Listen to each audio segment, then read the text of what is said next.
The hotel security camera captured the unfolding violence. A witness staying in room 218 notices two men at the end of the hallway engaged in an altercation. Damn. My wife just got a call from her son. Okay. He just killed somebody in New Hampshire. They found David covered in a hotel blanket with a belt wrapped around his neck and clear tape covering his nose and mouth. It appeared he'd been dead for some time. Theodore's rage and feelings of betrayal led to the murders of Nathan and David. Oh, I'm Breezy family, how y'all doing today, man? So I'm BreezyLife, too easy to come back to live yet another reaction video. Today, we're on EW body cam. We got killer chases down victim, murders him in broad daylight. Look, I've been meaning to watch this video for a minute, so let's get into it. I'm like, Johnny, what? He said, I done killed them.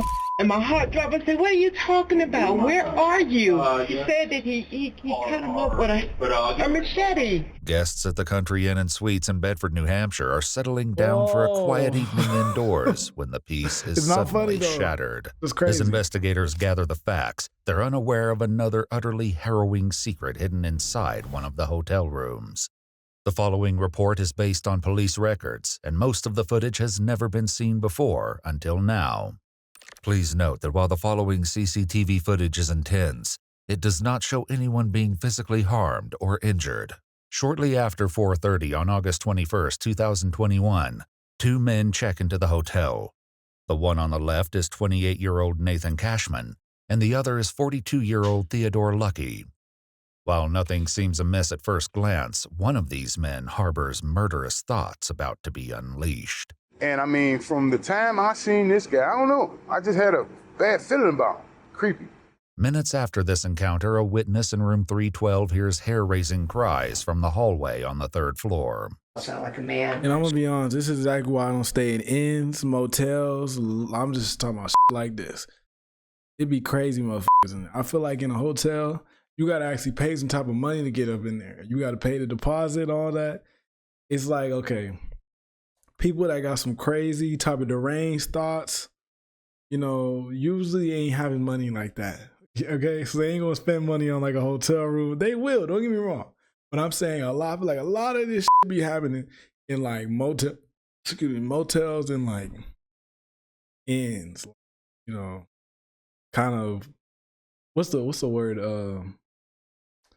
Like low price, that's not the word. But you know, Screaming at the top of his voice, help me, and several times, 3 or 4 times. And then I heard somebody, it sounded like footsteps following him, behind him. And then I heard silence, but I heard like banging, like somebody was hitting the walls on the hallway a couple times. Then it was silent. And this is all things that you heard? I heard, yes. Did you see anything? No, I was not going to open the door. Okay. Although most witnesses stayed inside their rooms to avoid the danger, the hotel security camera captured the unfolding violence. A witness staying in room 218 notices two men at the end of the hallway engaged in an altercation. damn. And when I got off the elevator, there was 2 men at the end of the hallway, one of which was beating one man with the hose of a fire extinguisher. And when they heard the elevator ding, they turned and one guy was screaming, "Get the police." And the other guy started moving toward me that was beating him. So I ran to my room as quick as I could and got in with my key. And then I called the main desk about 8 or 9 times and couldn't get through. He's and walking then him about down. 10 minutes later, I had police knocking on my door. Photographs taken of the crime scene show glimpses of this encounter near the second-floor window as guests struggle to avoid the bedlam. One of the witnesses describes a desperate decision Nathan was forced to take in a panicked attempt to save himself. And when I came out, I look up. I said, oh, man, this dude jumped out the window trying to save his life. That's exactly what I was finna say. I would have been right out that window.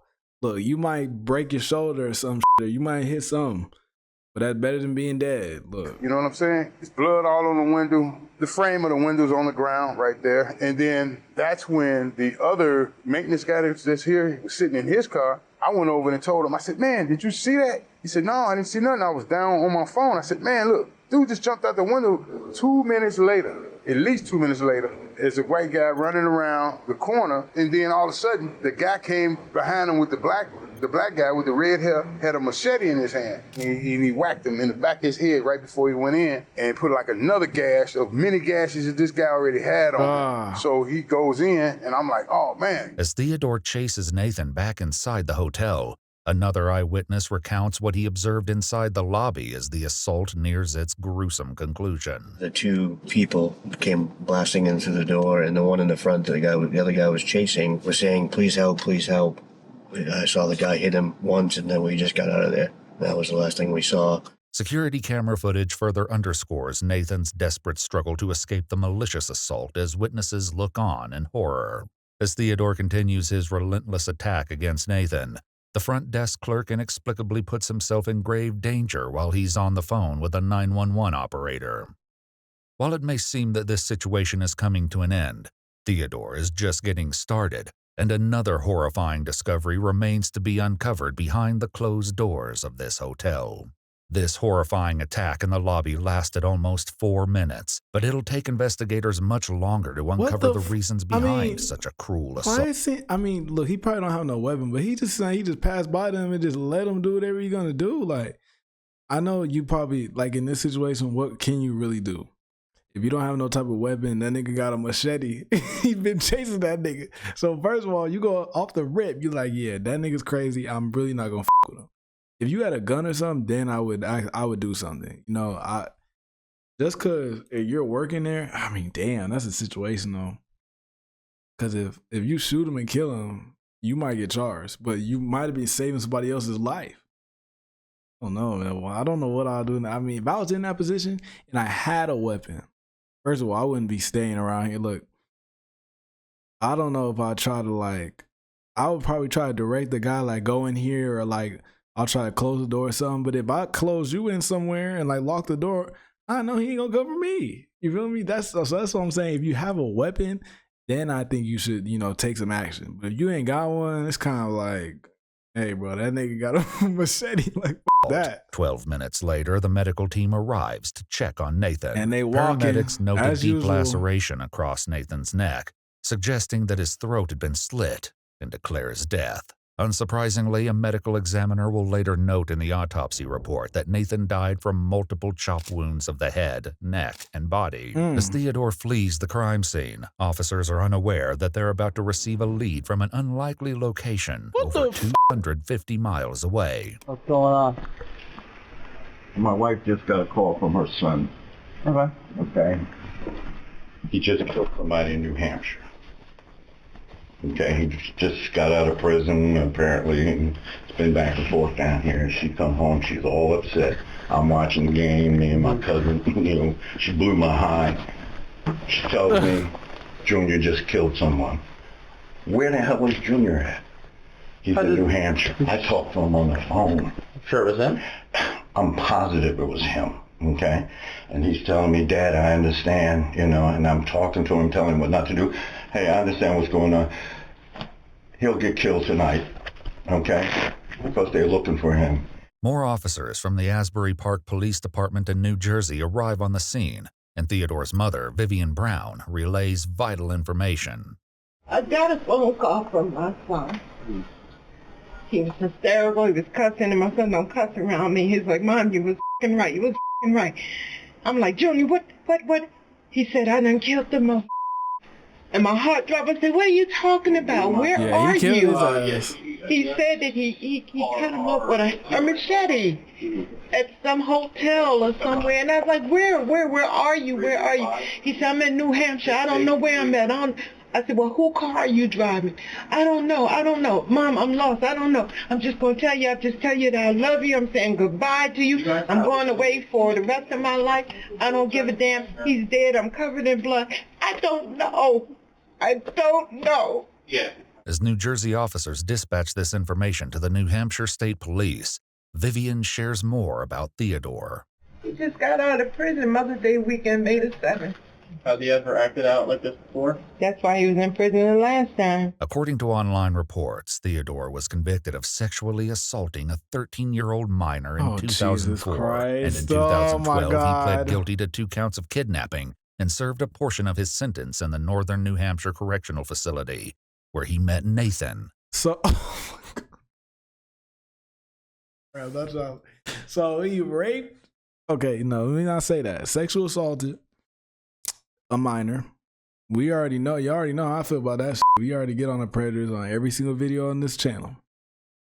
And then he had been previously convicted of kidnapping and facilitation of a crime. So he kidnapped somebody. What was that? About a good 8 years later.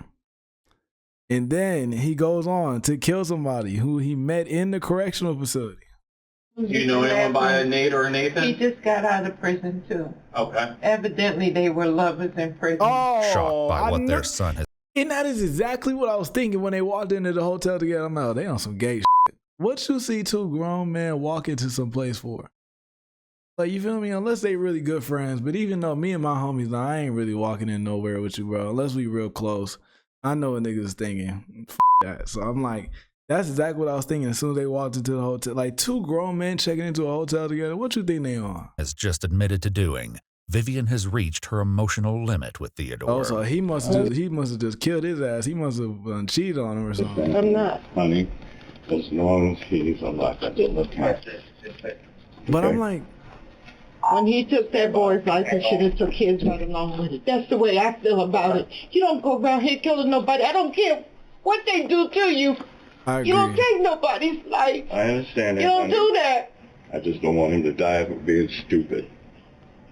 He took someone's life. I don't want to hear that. He should have took his life right along with it. If he I wanted to take understand somebody's that, life, he honey. should have took it. Theodore's parents and the officers don't know yet that this is Damn. only a part of the crime he committed that day. Soon, a call comes in that changes the entire dynamic of the situation inside the apartment. Hello? He turned himself in. He's getting ready to walk in. Junior? Yes, Mom. Why, baby? Why? I love you, Mom. I love you too. Where you at? What police station you at? What police station is this? Bedford. Yeah. I took somebody's life, Mom. I did it. As Theodore speaks with his parents, one of the officers makes an alarming observation. He's on the phone. I don't think he's in custody yet. Junior, whose phone are you on? My phone. You are in handcuffs? No, I'm at the police station. A fireman just walked out. Thankfully, Theodore is taken into custody without further incident. As detectives escort him into an interrogation room and read him his Miranda rights, they will soon confront him about yet another bone-chilling discovery. I cannot stand when they do this, just foreshadowing, bone-chilling, something that just changes the entire dynamic. Can y'all just explain it, bro? Like, goddamn. Hell. Nathan was my boyfriend. Okay. Yeah, okay, I can tell he definitely go that way. Cause he looked like he killed his boyfriend though. What? How long have you guys been? Hold on. My boyfriend. Okay. Oh my God. Did he cheat? How long have you guys been dating? Over 3 years. Okay. He's definitely gone. You tell me that. You get that information from me, and I'll tell you anything you want to know. I'm telling you the information that I have is that he is deceased. What happened tonight that kind of caused this? I was hurt. Yeah. He got out of prison a few weeks ago. Theodore claims that he drove from New Jersey that morning to see Nathan and arrived at the hotel around noon. We'd like to know what the interaction was in the hotel room. They got his ass a meal. Arguing about him yelling at me. While Theodore shares about the incident, officials also know there's more to his story as they explore the timeline of events. I guess you said, did stuff happen in the hallway, or was it down into the lobby? Or could you help us understand where things kind of happened? It happened in the lobby and in the hallway and all in the hotel. And when you say happened, are you stabbing, or is it more of like a hitting, or how would you describe it? Hitting. Hitting? Like coming from up, down? Yep. And where were you hitting him? Everywhere. Okay. Crime scene photographs show the bloody machete Theodore used in the slaughter. But shockingly, Nathan was not the only victim that day. While officers were interviewing witnesses at the hotel, they discovered shocking security footage showing Theodore checking into the hotel earlier that day with 60-year-old David Hanford. Man? But David didn't know that he was walking into a nightmare. What would really help us is there another person? Who's this other person? Later reports state that David is Theodore's ex-boyfriend and has known him for decades.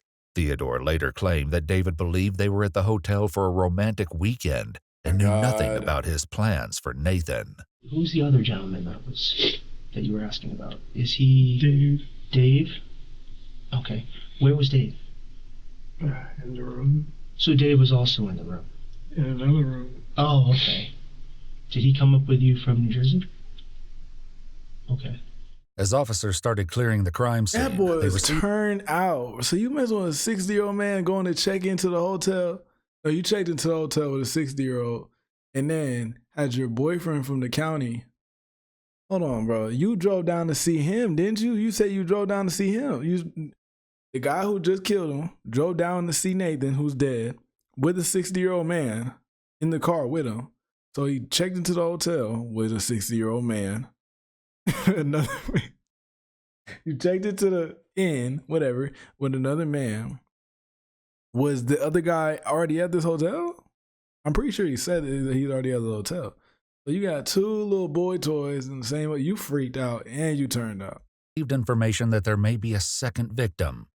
As they cleared the hotel's third floor, they knocked and received no response from one of the rooms. Upon opening the door, officers found David completely incapacitated. So you're in the hotel with Dave, and how is he, he's bound to like the bed or tied to the bed? Yeah. Okay. And did he do that sort of voluntarily, or was that something that you decided to do?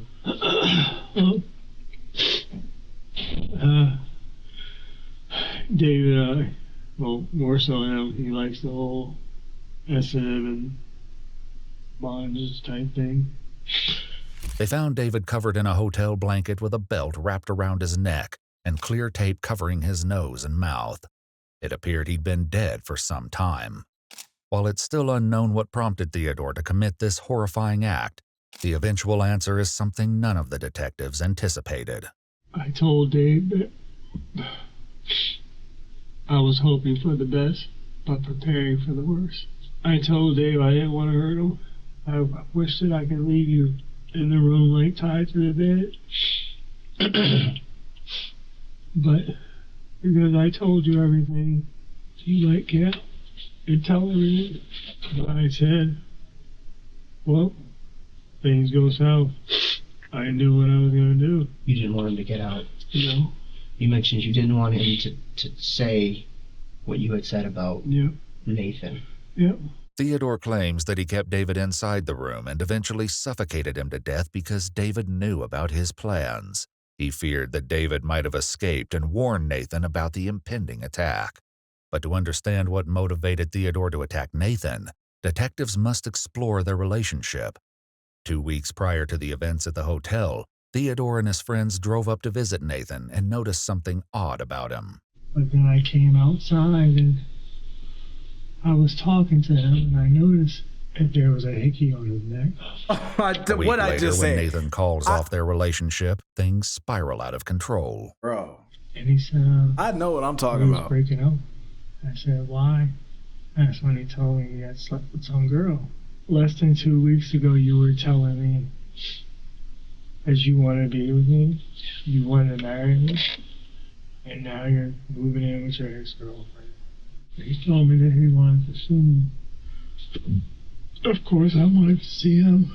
Was that the plan today, just to meet up and to talk? So you just killed him?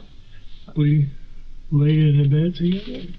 He told me that it felt weird because in his head, he'd say he felt like he was cheating on his ex-girlfriend. Minutes after this statement, the attack begins. Okay, so is this what niggas really be talking about when niggas go to jail and they get turned out and gotta go home back to the girl they was with originally? Because I'm assuming she was your ex. You must have been in there for a certain amount of time. Either she left because you was just in there for too long, she wasn't holding it down, or y'all might have broke up before that. I don't know. But so you went to jail, was a man, got out and tried to go back to your ex-girlfriend and got killed by the man you was f***ing. I mean, RIP to that man, but these niggas moving crazy, bro. I wanted to hurt him. I wanted him to feel the pain that I felt. People don't, like, bro, you are not dead. That's not, like, you made him feel way more, well, you can't feel shit, but it's like, that's way more pain than you had ever felt. Nigga talking about I want him to feel the pain I felt. You don't know what he was feeling. You was hacking his ass in the head with a machete.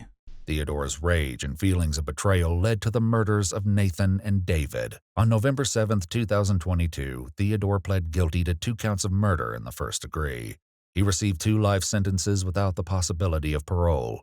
He's currently incarcerated at the New Hampshire State Prison. Yo, I want to look at... I can't believe that he was released after a rape and 2 kidnappings. So, damn, that nigga got a crazy track record. Finally, a mother who speaks the truth about their criminal. Yeah, I mean, you could tell she loves him, but it's like, okay, nah, because she already probably knew about his previous charges.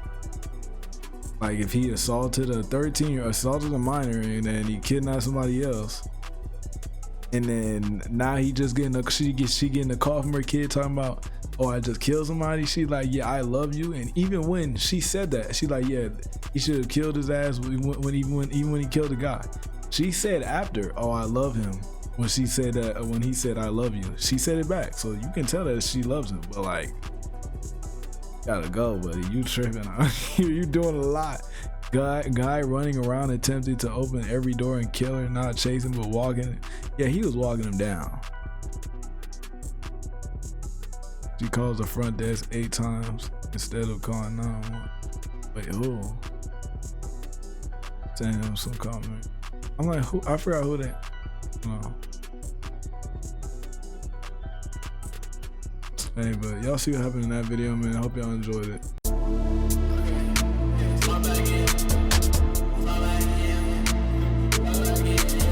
They look at me and they making assumptions. I'll be the type to go stay in the function. She in my line, my #1 munch. She like the way that I pull up and punch. I like to fill up my days with production, and then when the night comes, fill with seduction. Can't shake that feeling. I walk out on stage, I look at the crowd, and these bitches is joke. Keeping it cool, but I've been getting paid. I'm making it rain, I'm hauling they pains. Jumping the pool with my baby today. She won't go crazy, won't be my lady. Comfortable keeping my life on the low. She wanna post all the pic and some more. Don't wanna elevate, you gotta go. We can't be out here not chasing our goals. No, I ain't changed from no. I guess my past is slow. Yeah, I got my ass on the soul. Yeah. How do I got all this motion? I'm trying to stay mellow. Put on a show in the garden, I'm feeling like mellow. Think that I'm talking about like I'm double D and ghetto. Now I'm the topic, I've been on my foot on the pedal. I started going my own way. Learned how to carry my own weight. My time was coming, so I started running. The ball don't coming, I ain't saying nothing. Back in the 7th grade, I was just bumming. And now I be thumbing it out in the gun. Give me a medal, I'm getting it done. She asking my high like a mellow son. Daddy be minding my business, they saying hello. Treating this life like a game, I just beat this level. Truly, I know that I'm blessed, I be feeling special. If you want to talk about hits, then I'm having several. I'm on a late night talk show, something like that. I'm grabbing all the boys, you get in the elbow. My niggas been making noise, get you digging the memo. Yeah. Right when I talk, they repeat what I say, I'm hearing the echo. Yeah. Haven't been hitting the club, I'd rather go chill in the meadows. Shawty treat me like a king, I like being a pharaoh. I like being a pharaoh, and I can't never settle. My girl one day ain't she cool. I'm trying to pick out yellow or blue. How do I got all this motion, I'm trying to stay mellow. Put on a show in the garden, I'm feeling like mellow. Think that I'm talking about like I'm double D and ghetto. Now I'm the topic, I've been on my foot on the pedal. I started going my own way. Learned how to carry my own weight. My time was coming, so I started running. The ball don't coming, I ain't saying nothing. Back in the 7th grade, I was just bumming. And now I be thumbing it out in the gun. Give me a medal, I'm getting it done. She asking my how